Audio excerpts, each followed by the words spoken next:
Hey guys, so my name is Mark, and for the last 11 years I have been the proud owner of a 2007 MX-5 Mazda Miata in copper red mica. I recently made some upgrades to it, mostly out of necessity. Last year the clutch went out, so I had a shop take care of that. Then I had some bearing noise on the transmission, and so I had to have the transmission rebuilt.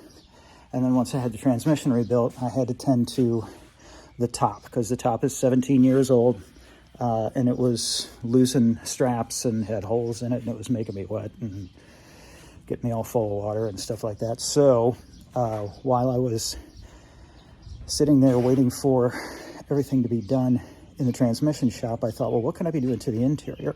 I just want to share a couple of those things with you. First of all, I'm not a mechanic. I don't know much about cars, but I used to work on my own when I was a kid, and I tackle things that I think I can handle. And I leave the bigger stuff to the professionals. So I'm just going to give you a quick glance at the inside of the car. You see a factory steering wheel. When I bought this car, I was told that it had been wrecked. And I thought, okay, well, I'm cool with that. I live in St. Louis. The car was in Kansas City. And I thought, well, if I can get it across the state, then anything that goes wrong with it, I could probably fix it. And here I am, 110,000 miles later. I really didn't have any big problems with the car until recently because it's so old. But whoever replaced the steering wheel did a cheap job. You can tell, you can see on some of the controls, they're a little worn. So it's in my plans to swap that out. In the meantime, I've done some pedal upgrades. And then I got this really cool emergency brake handle from Jass Performance. This thing is super sexy, super awesome. I love the finish on it. Install was really super easy. So I went ahead and did that. And I also went to ProClips. I got a place to mount my cell phone, which attaches to this corner trim here pretty nicely. Although ever since I had the head unit swapped out, I've had a problem with those triangular pieces fitting and staying secure. If there's anybody out there who's watching this, I know there are a whole bunch of you guys out there with NCs, you know a hell of a lot more than I do. Drop something in the comments if you know of anything that I can do to kind of keep these things in place every once in a while when I'm on a bumpy road. They'll pop out, especially the one with the phone. I'm kind of watching it right now. I'm trying to figure out if there's another fix. I just like a nice, neat solution for my phone. And of everything that I came across, that seemed to be the neatest one. And I'm gonna just kind of give you a quick tour here, give you some shots around the car and kind of let you know what's up. So like I said, the car is in copper red mica. It's not in horrible shape. Still got the factory OEM aluminum wheels on it, factory mirrors. This is that new top. I actually had that top installed by Herman Auto Tops in St. Louis. If you have the need, those guys are super awesome, super professional. There is actually a problem with this top. I actually just got it installed 2 days ago, and the guys up there at Herman, they're taking care of it. They said when the new top comes in and they know it's not defective, they're going to call me up there and swap it out. And I thought that was really awesome of them to do this for me in the meantime and essentially do 2 installs. But I'm super happy with those guys, and the car looks absolutely brand new with a new top on it. Show you around to the front. This is where most of the paint imperfections are. That one right there is all me. All me. Wear it like a badge of honor. The finish is not horrible, like I said, but I'll tell you what, for the money, it's really kind of hard to beat one of these cars. I'm doing something super simple today. I'm gonna just rotate the tires. I'm gonna take you into the garage with me and take you through that.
It's a little warm here today in St. Louis, and I'm glad you guys were able to stick around and hang out with me. It's a pretty simple job. Just know where your jack points are. Make sure you're doing everything safely. Set the emergency brake. Chock your wheels. Loosen your lugs before the car leaves the ground. And just keep your legs out of the way. And it'll be the safest thing you ever do. It's a great thing for your car. I rotate my tires every other oil change, and that interval seems to work pretty well for me. I think the next time that I'm up for tires, which should be in another 25 or 30,000 miles, I'll probably start looking at new wheels. So thanks again for hanging out with me. Take care.